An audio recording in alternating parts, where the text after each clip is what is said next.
है medicos myself doctor Manpreet Singh. Everyday flash card series के अंदर आज का अपना टॉपिक है a spot diagnosis for the condition shown in the image. यह कंडीशन देखने को मिल रही है, बेसिकली इसको अपन बोलते हैं एट्रोफिक ग्लोसाइटिस। ठीक है, which of the following is a most commonly associated with vitamin deficiency. देखो, एट्रोफिक ग्लोसाइटिस अपन को बहुत सारी अलग अलग डिसीजेस के अंदर देखने को मिलती है, लेकिन यहाँ पर पूछा है which of the following is a most common condition for this spot क्या है? एट्रोफिक ग्लोसाइटिस देखने को मिल रहा है आपको। एट्रोफिक ग्लोसाइटिस बेसिकली यहाँ पर देखो, बेसिकली ऐसा लग रहा है कि ये जो जीभ है बेसिकली इसके अंदर बहुत सारे लेयर्स में जो जीभ है वो कट चुकी है या फिर बट चुकी है बेसिकली, जैसे कि अलग अलग एट्रोफीज बन चुकी है। ठीक है, ऐसे अलग अलग एट्रोफीज, मतलब एट्रोफीज क्या होता है? उबड़ खाबड़ चीजें बेसिकली। ठीक है, तो एट्रोफिक ग्लोसाइटिस जो होती है mostly this is common with vitamin B deficiencies. जितने भी विटामिन बी की डेफिशिएंसीज होती है, ठीक है, विटामिन बी की जितनी भी डेफिशिएंसीज होती है उसके अंदर अपन को एट्रोफिक ग्लोसाइटिस कॉमनली देखने को मिलती है।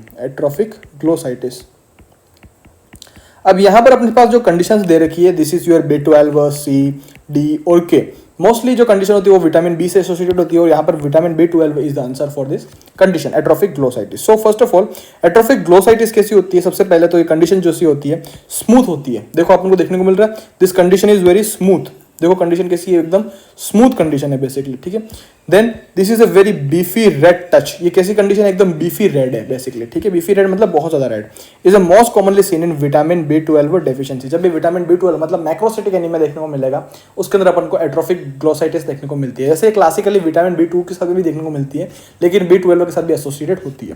This is due to impairment of the DNA synthesis affecting the rapidly dividing epithelial cell. जो रैपिडली एपिथेलियल जो डिवाइड सेल कर रही है बेसिकली, ठीक है, जो सेल बहुत फास्टली डिवाइड करती है, उस कंडीशन के अंदर अपन को एट्रोफिक ग्लोसाइटिस भी देखने को मिलती है। ठीक है, सो this is all about the atrophic glossitis. इसका कभी कभी दूसरा नाम भी पूछते हैं या फिर दूसरा नाम भी दिया हुआ होता है एग्जाम में, तो अपन को वो नाम भी याद रखना है, which is known as hunter's glossitis. क्या बोलते हैं इसको अपन? Hunter's glossitis. Hunter's glossitis. So this is all about your atrophic glossitis most commonly caused by vitamin B12। Thank you.